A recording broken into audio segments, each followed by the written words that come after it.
हिंदू धर्म के अंदर भी लिखा है कि मरने के बाद दोबारा जन्म होगा। अभी मजा आएगा ना भिड़ो। हमारे यहाँ पर भी लिखा मरने के बाद अल्लाह दूसरी जिंदगी हमें और आपको देगा। इसीलिए कहा गया पुनर्जन्म। पुनः मानी फिर, जन्म मानी पैदाइश, दोबारा पैदाइश। बात तो सही है। हमारे यहाँ क्या कहा गया? दूसरी जिंदगी। आज ही बदल लिया। दूसरी जिंदगी हमें और आपको दी जाएगी। आवागमन नहीं है। मरने के बाद कुत्ता, कुत्ते के बाद बिल्ली, बिल्ली के बाद चूहा, 7 जन्म, 7 तरीके के जन्म होंगे। कहते नहीं 7 जन्मों में हम तुम्हारे साथ रहेंगे। ये हिंदू धर्म में 7 जन्म हो सकते हैं।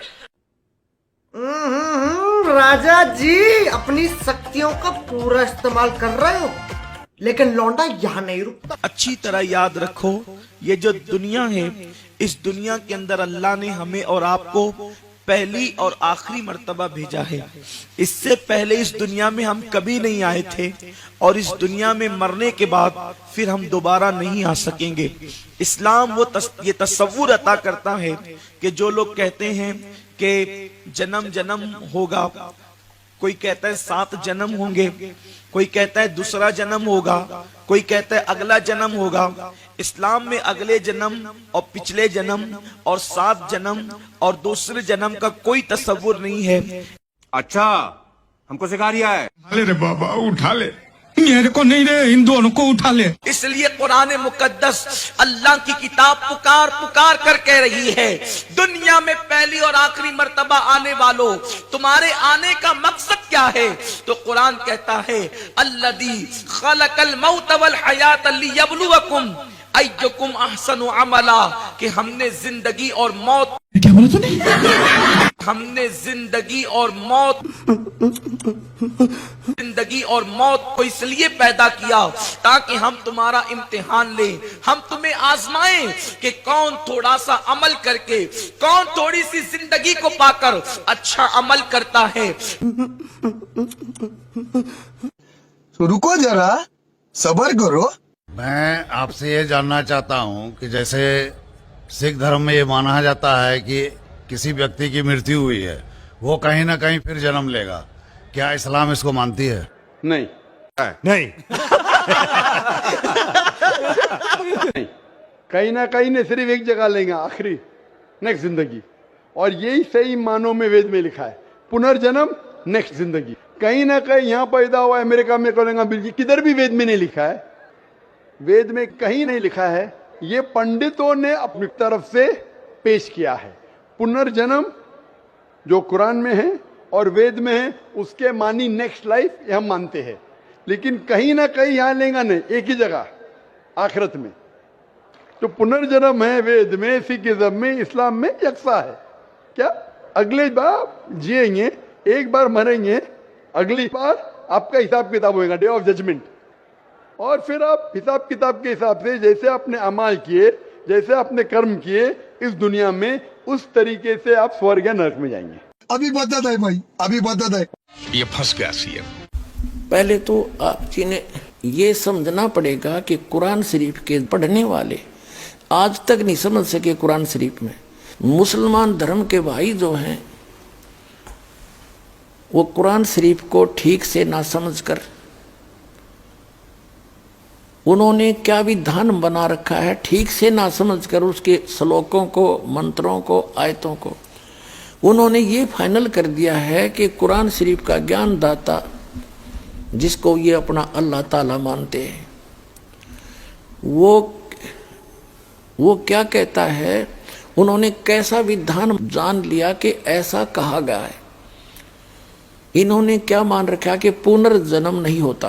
अब पुनर्जन्म के बारे में वो नहीं मानते। वो क्या कहते हैं कि एक बार आप पैदा हो गए, आपकी मृत्यु जैसी भी उस भगवान ने निर्धारित कर रखी है वो हो जाएगी। उसके बाद आप कब्रों में दबा दिए जाओगे, ठीक है। और जब कयामत आवेगी, यानी कयामत माने महाप्रलय होगी, पृथ्वी भी नहीं रहेगी, सारा कुछ नाश हो जाएगा, आकाश भी नहीं रहेगा। उस समय आप सभी को उन कब्रों से निकाला जाएगा और फिर जीवित किया जाएगा। जिन्होंने कुरान शरीफ के ज्ञानदाता की आज्ञा का पालन किया और उसके अनुसार भक्ति साधना उपासना करते रहे, वो तो जाएंगे जन्नत में। और जिन्होंने आज्ञा का पालन नहीं किया, जो विमुख रहे और बकवाद करते रहे, वो जाएंगे नरक में। स्वर्ग को कहते हैं वो जन्नत यानी बहिश्त, और नरक को कहते हैं दोजख। तो सदा के लिए फिर कोई जन्म नहीं होगा, इनका मानना है। किनका? मुसलमान भाइयों का। ये दोष मुसलमान भाइयों का नहीं है, उनके कुरान शरीफ के पढ़कर सुनाने वालों की गलती रही है, वो समझ नहीं सके। जैसे पवित्र बाइबल के अंदर जो वर्णन है, परमात्मा निराकार है, उसको स्पष्ट लिखा है प्रथम ही उत्पत्ति में, और आज तक सब उसको निराकार बता रहे। तो वो उस ईसाई धर्म और यहूदी धर्म के व्यक्तियों का दोष नहीं है, उसके पढ़ने वालों की त्रुटि है। ऐसे ही गीता जी के अंदर जो वर्णन है, ये श्री कृष्ण जी को सुप्रीम पावर मान रहे थे। गीता जी के जो अनुवाद करता और इसके विवेचन करता, इस पर प्रवचन करता हमारे हिंदू धर्म के आचार्य और शंकराचार्य, संत महंत और मंडलेश्वर, इनको कख भी पता नहीं था। तो ये दोष हिंदू धर्म के व्यक्तियों का नहीं है, ये दोष उन नीम हकीम गुरुओं का, जो समझ नहीं सके इस पवित्र ग्रंथ के रहस्य को। इसी प्रकार ये कुरान शरीफ के अंदर जो गूढ़ रहस्य है, उसको ना समझकर जो मुसलमान धर्म के सभी लोग भ्रमित हैं, वो उनका दोष नहीं है, वो उन मुल्ला और काजियों का है, जो उनको समझ नहीं सके, ढंग से समझा नहीं सके। अब इन्होंने तो फाइनल कर दिया कि जो जन्म ईब ताप का हो गया और मृत्यु हो जाएगी, कब्र में दबा दिए बस, उसके बाद कभी कयामत आवेगी, आखिरत आवेगी। आखिरत माने अंत आवेगा, तो उस समय सबको एक वचन से वो अल्लाह जीवित कर देगा, और फिर स्वर्ग में जाने वाले स्वर्ग में जाओ, नरक में जाने वाले नरक में। फाइनल कर दिया, फिर कभी कुछ नहीं होगा। ये मानना है मुसलमान धर्म के व्यक्तियों का। पहले भी नहीं हुआ है ऐसा, एक ही बार होगा, यू फाइनल है इनका। अगर पहले कभी हुआ होता, जन्म भी फिर कयामत आई होती, तो पुनर्जन्म आपा हो गया। तो ये मानते नहीं पुनर्जन्म को, बिल्कुल नहीं मानते। लेकिन वास्तविकता क्या है कि पुनर्जन्म होता है। ये कयामत कब आती है? ब्रह्मा जी का एक दिन जब संपूर्ण होगा, ब्रह्मा जी का एक दिन जब पूरा होगा, तो पूरी पृथ्वी पर प्रलय हो जाएगी। इन तीनों लोकों में, स्वर्गलोक के, पृथ्वी लोक और पाताल लोक के सभी प्राणी नाश में आ जाएंगे। ये प्रलय। उसके बाद फिर जब ये रहेगी इतना ही समय तक, जितने समय तक सृष्टि रहती है, ब्रह्मा जी का एक दिन 1000 चतुर्युग का माना जाता, लमसम। एक चतुर्युग में 43,20,000 वर्ष होते हैं। सतयुग, त्रेता, द्वापर कुल मिलाकर ये चतुर्युग कहलाता है। इसमें 43,20,000 वर्ष होते एक चतुर्युग में। 1000 से गुणा कर दो, 4,32,00,00,000 वर्ष तक यह सृष्टि रहेगी, स्वर्गलोक, पृथ्वीलोक और पाताल लोक पर। फिर तीनों लोकों के सब प्राणी नष्ट हो जाएंगे, इस पर जल जल हो जाएगा। इसको कयामत कहते हैं। जब इतना ही समय रात्रि का बीत जाएगा ब्रह्मा जी का, इन पर पुनः फिर से स्टार्ट होगी ऐसी सृष्टि। ये एक कर्म है, और जन्म मृत्यु तब तक बनी रहेगी जब तक पूर्ण परमात्मा की भक्ति नहीं करेंगे। तो वहां सतलोक में चले जाएंगे। ये जो दास आपको भक्ति देगा, उससे आपका जन्म और मरण सदा के लिए समाप्त होगा। वहां नरक नहीं है, वह जन्नत जन्नत है, वहां कोई दोजख की आंच नहीं है। वो व्यक्ति वही जाएंगे जो यहाँ इस दास के द्वारा बताई इस भक्ति से परिपूर्ण हो जाएंगे, बुराइयों से बचे रहेंगे और मर्यादा में रहेंगे, वो उस स्थान पर जाएंगे। तो जन्म मरण होता है, और कुरान शरीफ भी जन्म मरण का प्रत्यक्ष प्रमाण देती है। जो प्रसंग चला था जन्म और मरण का, यानी पुनर्जन्म पुनरुत्पत्ति का, कुरान शरीफ के अंदर आपको ज्ञान देते हैं, दिखाते हैं। पवित्र कुरान शरीफ,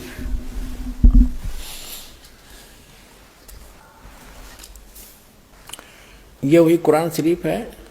और ये देखिएगा शेरवानी संस्करण है, प्रकाशक लखनऊ किताबघर, मौसम बाग, सीतापुर रोड। इतने ये 1969 की छपी हुई है, आज की नहीं, 1969 की अनुवादित है। वही अनुवाद आज तक चल रहा है। ये देखिएगा, ये 17वां संस्करण 2008 में, कॉपीराइट अधिकार। ये Lucknow Kitabghar, opposite bright Motors, मौसम बाग, सीतापुर रोड, लखनऊ। ये प्रथम संस्करण 1969 में छपा था और ये 17वां संस्करण हम पढ़ रहे हैं आपके हाथों में। ये यहाँ से मुद्रित है। अब देखिएगा, ये है सूरत अंबिया, कुरान शरीफ सूरत अंबिया 21 नंबर। और इसकी आयत यहाँ से आते आते यहाँ आ गई है। यहाँ पर ये 100 होगी, ये वैसी टिप्पणी। इससे आगे फिर ये 553 पर आ गया विमान। इधर तो अरबी भाषा वाली है, इधर ये हिंदी है, इसलिए एक प्रश्न ज़्यादा बन जाता। 553 पर आ गए हम। यहाँ तो दूसरी, ये दूसरी शुरू होगी यहाँ पर, हिज 22, ये तो यहाँ से शुरू होती है, यहाँ से, इसलिए वहाँ लिखी गई। इस 21 अंबिया की ये आयत यहाँ तक चल रही है। 103 समाप्त हुई और ये 104 यहाँ से शुरू होती है आयत। जिस दिन हम, ये कुरान शरीफ का ज्ञानदाता ये बोल रहा है, जिस दिन हम आसमान को इस तरह लपेटेंगे जैसे तुम्हार पुलिंदा में कागज लपेटते हैं, जिस तरह हमने पहले पैदा किया था, फिर हम उसे दोहराएंगे और वादा हमारे ज़िम्मे है, हमें ज़रूर करना है। फिर पढ़ लो एक बार अच्छी तरह कि जिस दिन हम आसमान को इस तरह लपेटेंगे जैसे तुम्हार पुलिंदा में कागज लपेटते हैं, जिस तरह हमने पहले पैदा किया था, और फिर हम उसे दोहराएंगे। यह वादा हमारे ज़िम्मे है, हमें जरूर करना है। अपना तो ये बालकों के लेख हैं, इनको कोई समझ सकता है कि तो एक इस 21 ब्रह्मांड के मालिक के कोड वर्ड हैं, चाहे कुरान शरीफ है, चाहे श्रीमद् भगवद गीता है, चाहे वेद है। और दिखाते हैं आपको, फिर क्लियर होगा कंसेप्ट। ये इसी कुरान शरीफ का ये है सूरत 67, ये यहाँ से प्रारंभ हुई।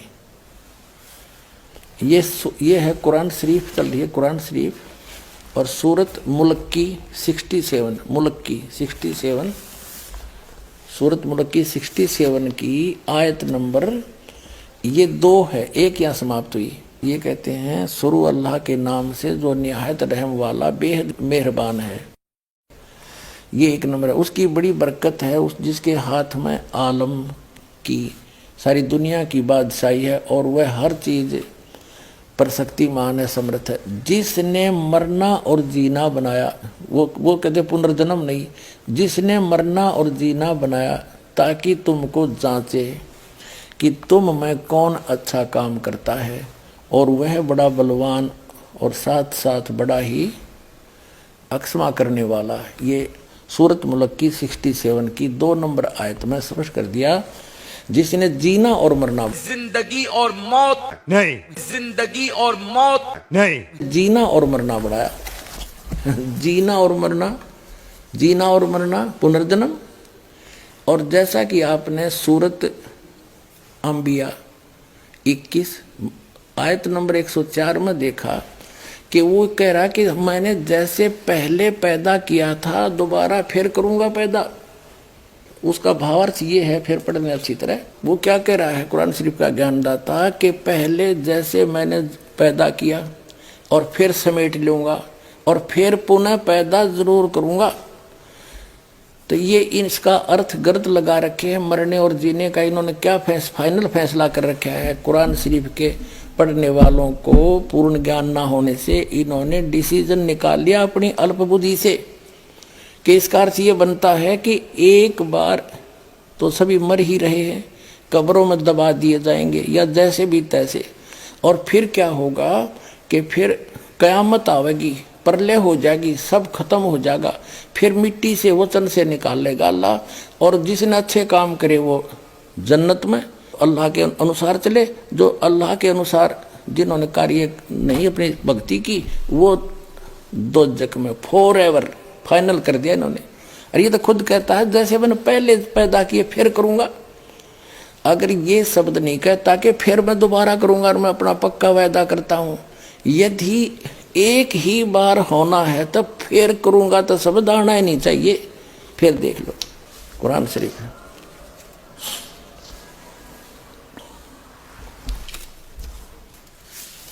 ये वही किताब है कुरान शरीफ। फिर दोबारा दिखाते हैं आपको, ये है सूरत अंबिया 21, कुरान शरीफ सूरत अंबिया 21 की आयत नंबर ये चलती चलती आ रही है, ये आके आगे ये 100, इसके बाद यहाँ आ जाती है 553 पृष्ठ पर, मौसम बाग सीतापुर रोड लखनऊ से छपे प्रकाशन के। यहाँ देखिएगा 103 खत्म हुई, 104 नंबर आयत चली। जिस दिन हम आसमान को इस तरह लपेटेंगे, यानी क़यामत के समय, जैसे तुम्हार यानी कागज का रोल बना दिया जाता है, लपेट लेते हैं, और जिस तरह हमने पहले पैदा किया था उसी तरह हम दोहराएंगे, फिर पैदा करेंगे, और वायदा हमारे जिम्मे है, हम जरूर करना है। अब क्या स्पष्ट हो गया, यदि जो ये निष्कर्ष निकाले बैठे मुसलमान भाई कि एक बार क़यामत आवेगी तब तक ये गुफा उस कब्रों में फट रहेंगे, तेरा गजब, ये कोई ज्ञान है? वास्तविकता क्या बता रही कुरान शरीफ की? ये वही है कि जैसे क़यामत आओगी प्रलय होगी, उसके बाद फिर दोबारा सृष्टि रची जाएगी, पुनर्जन्म होगा सबका कर्म अनुसार। कुरान शरीफ तो ये कहना चाहती है, ये गलत समझ रहे हैं, इनको ज्ञान नहीं है बिल्कुल भी। अब इससे नहीं कोई नू कहेगा इसका तजुर्मा गलत कर दिया, तजुर्मा अनुवाद ठीक ना कर रखा होगा, सारा मैं दिखाऊंगा। ये देखिएगा कुरान मजीद, ये सिर्फ नाम नाम का अंतर है, लेख ज्यों का त्यों है। ये है तजुर्मा मौलाना फतेह मोहम्मद खां साहिब जालंधरी तसही, मौलाना अब्दुल मजीद सरवर साहिब, प्रकाशक Farid book depot private limited नई दिल्ली से। यही है सारा कुछ, वही है। ये 2006 में छपा है, 982 पृष्ठ हैं, ये यहाँ से प्रकाशित है, दरियागंज नई दिल्ली से। ये इनके फ़ोन और फॉक्स नंबर। अब आपको दिखाते हैं, ये है सूरत अंबिया कुरान मजीद, नाम ना बदल रखा, शरीफ कहो चाहे मजीद कहो, कोई अंतर नहीं है। सूरत अंबिया 21। अब यहाँ आ जाते हैं हम आगे अगले पृष्ठ पे, 104 आयत पर पहुँचेंगे। यहाँ पर दूसरी शुरू हो जाती हज, लेकिन ये होती यहाँ से शुरू, इसलिए वहाँ लिख दिया जाता ये हज वाली, लेकिन ये चल रही है अंबिया 104।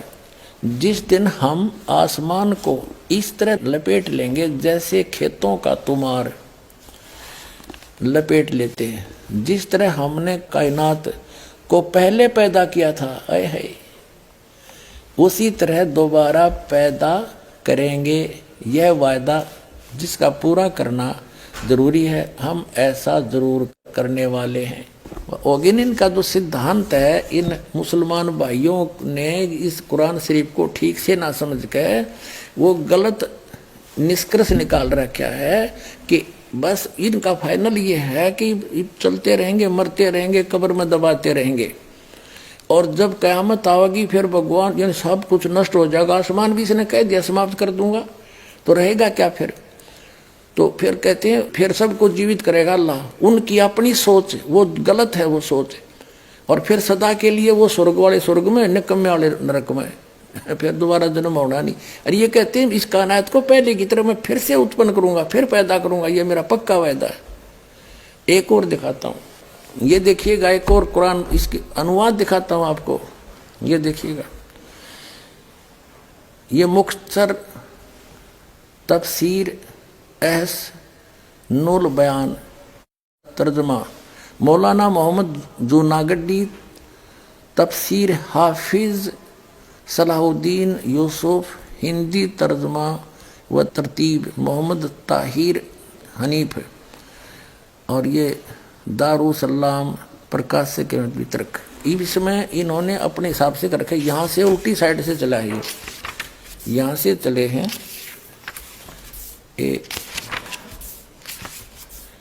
ये 1 नंबर यहाँ से शुरू होती है। हम जैसा भी अपने छुपा आ जाते हैं। ये देखिएगा, ये है सूरत अंबिया 21 और 571 पर, ये 570 उल्टा चला, इसमें 70 उधर 71 है, और ये 104 नंबर आयत है। जिस दिन हम आकाश को इस तरह लपेट देंगे जिस तरह रोल के कागज पंजी का लपेट दिए जाते हैं, और हमने पहली बार पैदा किया था उसी तरह दोबारा करेंगे। यह हमारा मजबूत वादा है और यह हम जरूर करके रहेंगे। ठीक हो गया। जिस तरह हमने पहले पैदा किया था उसी तरह फिर करेंगे। पुण्यात्माओं, यदि इन मुसलमान भाइयों ने कुरान शरीफ को ढंग से समझा होता तो ये पहले ही समझ जाते। और फिर इसमें इसने स्पष्ट कर दिया है, जब पूरे सभी को प्रलय करूंगा और सब आकाश तक भी समेट दूंगा, इसका मतलब सब नाश हो जाएगा, फिर रहेगा क्या? वो कहाँ रहेगी फिर? जन्नत इनकी। और क्या फिर पैदा करूंगा ही करूंगा, मैं उसको पुनः पैदा करूंगा, ये मेरा वायदा है। और पुण्यात्माओं, ये तो फिर दोबारा नाश करने की बातें खत्म हो जाती। अगर पहली बार ही इनका जो मानना है वो ये है, केवल एक बार ये यहाँ पैदा होते रहेंगे, मरते रहेंगे, कब्रों में जाते रहेंगे, और फिर प्रलय करेगा भगवान, सब कुछ नाश हो जाएगा। बस फिर फाइनल है इनका फैसला, अच्छे काम करनी है जन्नत में और बुरे करनी है नरक में, यानी दोजख में, फॉर एवर। अरे यूँ कहा मैं फिर पैदा करूंगा पुनः, जैसे मैंने पहले पैदा किया था। तो दोबारा पैदा करने का, दोबारा क़यामत लाने का तो जिक्र खत्म हो जाता है। वास्तविकता ये है कि ये जो दास ने सृष्टि रचना बताई ऐसे चलता है। और जब ब्रह्मा जी की मृत्यु होगी, ब्रह्मा जी के एक दिन में पूरी ये क़यामत आती है, पृथ्वी, स्वर्गलोक और पाताल लोक पर कति जल ही जल हो जाएगा, सब समाप्त हो जाएंगे। वह जन्नत भी ना रहे इनकी, स्वर्ग जो जन्नत मानते हैं वो भी नहीं रहेगी। एक तो ये कहते हैं मुसलमान भाई के कुरान शरीफ का ज्ञान सबके लिए है, सब मानव समाज के लिए है, किसी जाति विशेष के लिए नहीं है। तो जैसे हजरत मोहम्मद जी को एक जबरिल नाम का देवता एक बुराक नाम के जानवर पर खच्चर जैसे बैठा के ऊपर ले गया जन्नत में, और जन्नत में के देखा कि बाबा आदम बैठे, हजरत मूसा जी, हजरत ईसा जी, हजरत इब्राहिम, हजरत दाऊद वहाँ मिले, और उनसे मिले वो जा करके जन्नत में, उनको नमाज पढ़ाई, बाबा आदम से बात करी। तो बाबा आदम और कैसे पहुँच गए? वो तो कब्र में रहने चाहिए थे, क़यामत आई नहीं है अभी। आप दिखाता हूँ आपको, ये देखिएगा, ये जीवनी हजरत मोहम्मद सल्लल्लाहु अलैहि वसल्लम, ये यहाँ से छपी है, देखिएगा।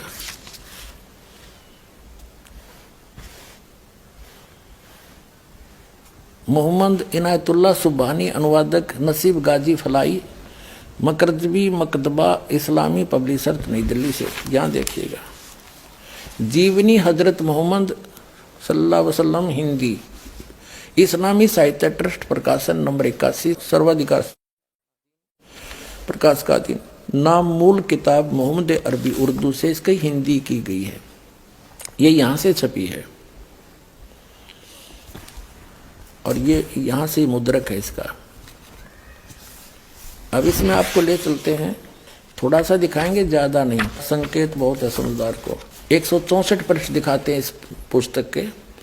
यहाँ लिखा है कि प्यारे नबी सल्लल्लाहु हजरत मोहम्मद अपने सच्चे साथियों के बीच बैठे, अल्लाह ने उनको जो बड़े बड़ी नेमत दी थी उनका जिक्र करने लगे, और बैतुल मकदिस से आकाश पर जाने का हाल सुनाया। वहाँ कुदरत के जो जलवे देखे थे उनको भी बयान किया।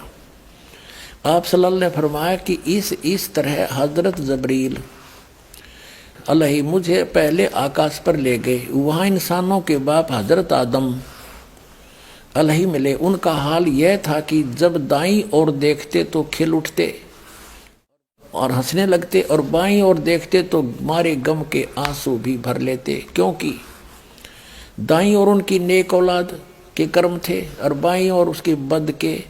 हजरत आदम अल्लाह ने आप सल्लल्लाहु यानी हजरत मोहम्मद को देखा तो बोले, तुम्हारा आना मुबारक है नेक नबी, है नेक बेटे। आप सल्लल्लाहु ने पूछा, जबरील यानी हजरत मोहम्मद ने जबरील देवता से पूछा, ये कौन है? तो उन्होंने जवाब दिया, जबरील ने बताया कि ये आदम अलही है, हजरत आदम है, इस सारे इंसानों का बाप। फिर जबरील अलही आपको दूसरे आकाश पर ले गए। अब देखो, एक तो इस तरह ये सिद्ध होगी कि जिस जन्नत में ये कुरान शरीफ के आधार से ये तो नमाज आदि पढ़कर जाना चाहते हैं, उस जन्नत में वहां गए हुए प्राणी कितने सुखी।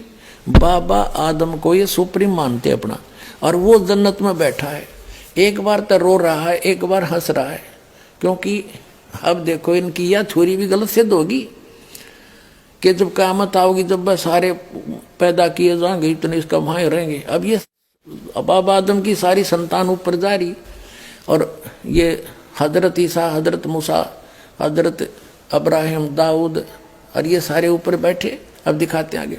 तो कहने का भाव ये है कि तू वो उस जन्नत ने के चाटे, वहां भी दुखी हो आदम, कभी रो रहा है, कभी हंस रहा है। क्या इसी को जन्नत कहते हैं? यह साधना गलत है। जहां ये जाते हैं वो ये काल का लोक है, ये पितर लोक है, और वहां एक तरफ पितर लोक है, एक तरफ स्वर्ग है, एक तरफ नरक है, वो बहुत बड़ा क्षेत्र है। तो ये पितर लोक में बैठे हैं सारे, तो वो खा के वो जन्नत, जहाँ वहां भी दुखी सबका, इनका हेड ऑफ द डिपार्टमेंट हजरत आदम वहां बैठा, कभी रो रहा है, कभी हंस रहा है, इसी को जन्नत कहते हैं। कहते हैं वहां दुख नहीं, इस तो बड़ा दुख और क्या होगा, सुख का सांस नहीं वहां पर।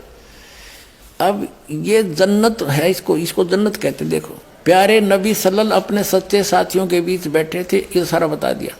उन्होंने फरमाया कि मुझे पहले आकाश पर ले गया, वहां इंसानों के बाप हजरत आदम अलही मिले। उनका ये हाल था कि जब दाईं ओर देखते तो खिल उठते, स्वर्ग की तरफ देखे तो अच्छी संतान को देखकर हंसने लग जाते, और बाईं ओर देखते तो मारे गम के आंसू भर लेते, क्योंकि दाईं ओर उनकी नेक औलाद के कर्म थे, बाईं ओर बद के, निकम्मी के। हजरत आदम अलही ने आप सल्लल्लाहु यानी हजरत मोहम्मद को देखा और बोले, तुम्हारा आना मुबारक हो नेक नबी, नेक बेटे। अब जब आप सल्लल्लाहु ने पूछा, जबरील ये कौन है? तो जबरील ने जवाब दिया, उन्होंने जवाब दिया कि ये आदम अलही है, सारे इंसानों का बाप। अलही आप सल्लल्लाहु को दूसरे आकाश पर ले गए, फिर तीसरे पर, फिर आगे बढ़ते गए। आप सल्लल्लाहु जिस नबी के पास से गुजरते, ये मनमोहक शब्द कानों में गूंजते, तुम्हारा आना मुबारक है नेक नबी, है नेक भाई। इस तरह आप सल्लल्लाहु सातवें आसमान पर पहुंच गए। वहां हजरत अब्राहिम अलही मिले और देखते ही बोले, तुम्हारा आना मुबारक हो, है नेक नबी, है नेक बेटे। आप सल्लल्लाहु आगे बढ़े और आगे बढ़े और बढ़ते गए। रास्ते में सौंदर्य के रूप भी देखे, प्रकोप के दृश्य भी, हजारों फरिश्ते भी नजर आए। ये हजारों देवता भी हैं, उनके भी, मुसलमानों के भी देवता, फरिश्ते माने देव, और सजदे में पड़े हुए रब का गुणगान कर रहे थे। बढ़ते बढ़ते आप अल्लाह के सिंहासन के करीब पहुंच गए, पर्दे के पीछे। वहां आप सल्लल्लाहु पर और आप सल्लल्लाहु की उम्मत पर 50 नमाज दर्ज हुई। वापस आए तो हजरत मूसा अलही के पास से गुजर हुआ। कहा कि क्या फर्ज हुआ उम्मत पर? उन्होंने देखते ही पूछा। कहने का भाव यह है कि वो 50 नमाज दी, वो पर्दे के पीछे से बोलता, ये काल है, ये कभी सामने नहीं आता किसी के। श्रीमद् भगवद गीता अध्याय नंबर 7 के श्लोक नंबर 24-25 में कहता कि अर्जुन, मैं अपनी योग माया से छुपा रहता हूँ, मैं कभी किसी के समक्ष नहीं आता। ये मेरा घटिया अटल नियम है, अविनाशी नियम है। ये पर्दे से पीछे बोल रहा है, और निराकार बताओ। फिर पर्दे की क्या जरूरत थी? जब निराकार होता तो वो सामने क्यों नहीं आता? भगवान कोई चोर है क्या? वो भगवान तो यहाँ आता है, हमारे साथ साथ फिरते रहते थे। अल्लाहू अकबर, काशी माँ 120 वर्ष रह कर गए, वो हमारे सच्चे भगवान। ये तो गुप्त रहता है। अपना आत्मा आगे देखो। इसी पर हम चल रहे 165 पृष्ठ पे कि यहाँ देखो, कहते ये 5 नमाजें, लेकिन सबाब इनका 50 का ही है। मेरे फैसले बदला नहीं करते। 5 पे रोक दी नमाज 50 के स्थान, ठीक है। पूरी रात बीत गई और आप सल्लल्लाहु के प्यारे साथी बैठे रहे। ये जो अपनी आत्म कथा जो ऊपर देखा वो बता रहे थे हजरत मोहम्मद जी, वो देखना। पूरी रात बीत गई और आप सल्लल्लाहु प्यारे साथियों बैठे रहे। आप सल्लल्लाहु ने आकाश पर जो दृश्य देखे थे, खुदा की कुदरत के और जो जो जलवे नजर आए थे, उन्हें आप पूरी दिलचस्पी के साथ सुना रहे थे। साथी मजे ले लेकर सुन रहे थे। आपने जन्नत में जो कुछ देखा, या उनकी जन्नत है, आपने जो जन्नत में जो कुछ देखा वह भी बयान किया और नेक साथियों को खुशखबरी दी। जन्नत में यह नेमतें तुम्हारा इंतजार कर रही हैं। ओए होए।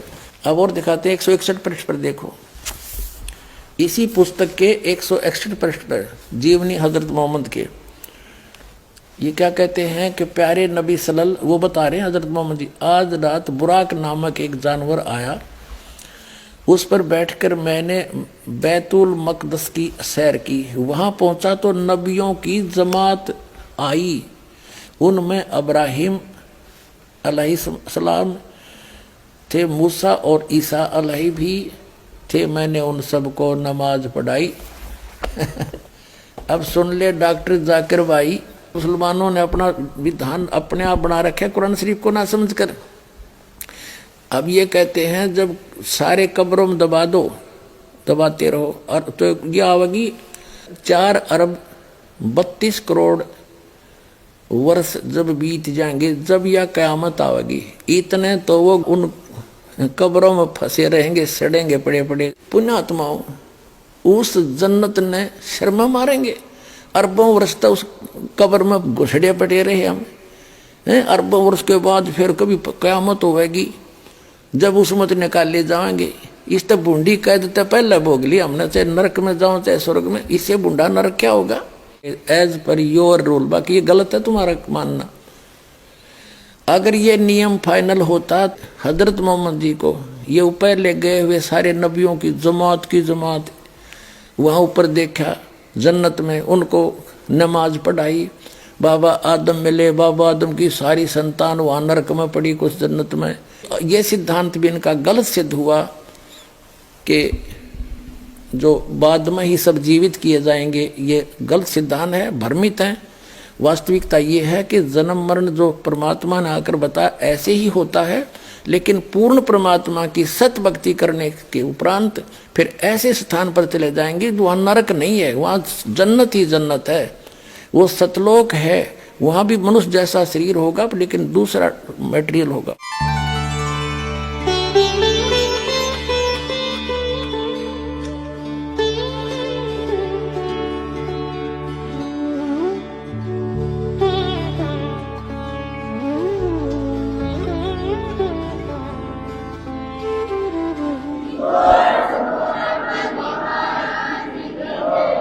आप सुन रहे थे जगत गुरु तत्वदर्शी संत रामपाल जी महाराज जी के मंगल प्रवचन। अधिक जानकारी के लिए विजिट कीजिए हमारी वेबसाइट www.jagatgururampalji.org। संत रामपाल जी महाराज जी के शुभ आशीर्वाद से पूरे विश्व भर में 500 से भी ज्यादा नाम दीक्षा केंद्र हैं, जिन पर संत रामपाल जी महाराज जी द्वारा ऑनलाइन निशुल्क नाम दीक्षा दी जा रही है। अपने नजदीकी नाम दीक्षा केंद्र का पता करने के लिए संपर्क करें 8222880541।